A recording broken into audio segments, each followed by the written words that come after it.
Hello, ഇതൊരു കോഴിക്കോട് വ്ളോഗാണ്. എൻ്റെ കോഴിക്കോട് വ്ളോഗ് നിങ്ങൾ കുറേ കണ്ടിട്ടുണ്ടായിരിക്കും.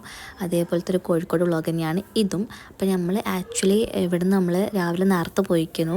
അങ്ങനെ അവിടെ നമ്മൾ റിസിൻ്റെ അവിടെ എത്തിയപ്പോൾ കുറച്ച് നേരത്തെ ആയിപ്പോയി. അപ്പോൾ നമ്മൾക്ക് ചെറുതായിട്ട് വിശക്കുണ്ടായിരുന്നു. അപ്പോൾ നമ്മൾ വേഗം പോയിട്ട് ഒരു പപ്സും കോഫിയൊക്കെ കഴിച്ചിട്ട് കുറച്ച് നേരം വർക്ക് ചെയ്തിട്ട് പിന്നെ ഉച്ചയ്ക്ക് ഫുഡ് കഴിക്കാൻ വേണ്ടി ആദംസ് കഫേയിൽ പോയിട്ട് ലോട്ടഡ് ഫ്രൈസും ബർഗറും ഷേക്കൊക്കെ വാങ്ങിച്ച് കഴിച്ചു. ഞങ്ങൾ ഉച്ച വരെയാണ് ആക്ച്വലി റിസലിരുന്നിട്ടുള്ളൂ. അതിന് ശേഷം ഫുള്ള് ഞങ്ങൾ പർച്ചേസിങ്ങിലായിരുന്നു. പർച്ചേസിങ്ങിൻ്റെ ഒരു മെയിൻ റീസൺ എന്താണെന്ന് വെച്ചിട്ടുണ്ടെങ്കിൽ നമുക്ക് ട്രിപ്പ് അടുത്ത് വരികയാണ്. ജാൻ 30-ക്കാണ് ട്രിപ്പ് വരുന്നത്. അപ്പോൾ അതിൻ്റേതായ പർച്ചേസിങ്ങിലായിരുന്നു ഞങ്ങൾ എല്ലാവരും. അതിൻ്റെ ഇടയ്ക്ക് ക്ഷീണിക്കുമ്പോൾ കുറച്ച് വെള്ളം കുടിക്കും. അങ്ങനെ എനിക്ക് തോന്നുന്നു ആദ്യമായിട്ടാണ് ഇത്രയും നാളും കോഴിക്കോട് പോയിട്ട് ആദ്യമായിട്ടാണ് SM ഇത്രയും മുതലാക്കിയിട്ട് വരുന്നത്. കാരണം അങ്ങനെ ഞങ്ങൾ സാധനങ്ങൾ ഞങ്ങൾക്ക് തന്നെ വാങ്ങിച്ചിട്ട് ചിരി വരിക. കാരണം ഭയങ്കര ചിരിയൊന്നുമില്ല, ഭയങ്കര അതിശയം. അല്ലെങ്കിൽ കുറേ സാധനങ്ങൾ ഞങ്ങൾ വാങ്ങിച്ചിട്ടിരിക്കാം. അപ്പോൾ ഞങ്ങൾ റിട്ടേൺ ട്രെയിനിന് വേണ്ടി വെയിറ്റ് ചെയ്യാൻ. ട്രെയിൻ അത്യാവശ്യം ലേറ്റ് ആയി. തൃശ്ശൂർ പ്രൊജക്റ്റ് ചെയ്യണ 2 പേരും കൂടി ഞങ്ങളൊപ്പം കോഴിക്കോടേക്ക് വന്നിട്ടുണ്ടായിരുന്നു പർച്ചേസിങ്ങിന് വേണ്ടി മാത്രം.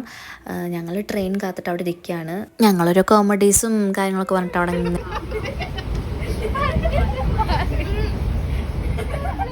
ഇപ്പം നിങ്ങൾ കേട്ട സൗണ്ട് ഉണ്ടല്ലോ, അത് ഭയങ്കര സന്തോഷം തരുന്നൊരു സംഭവമാണ് കേട്ടോ. അപ്പം അത്രേ ഉള്ളൂ. ബൈ.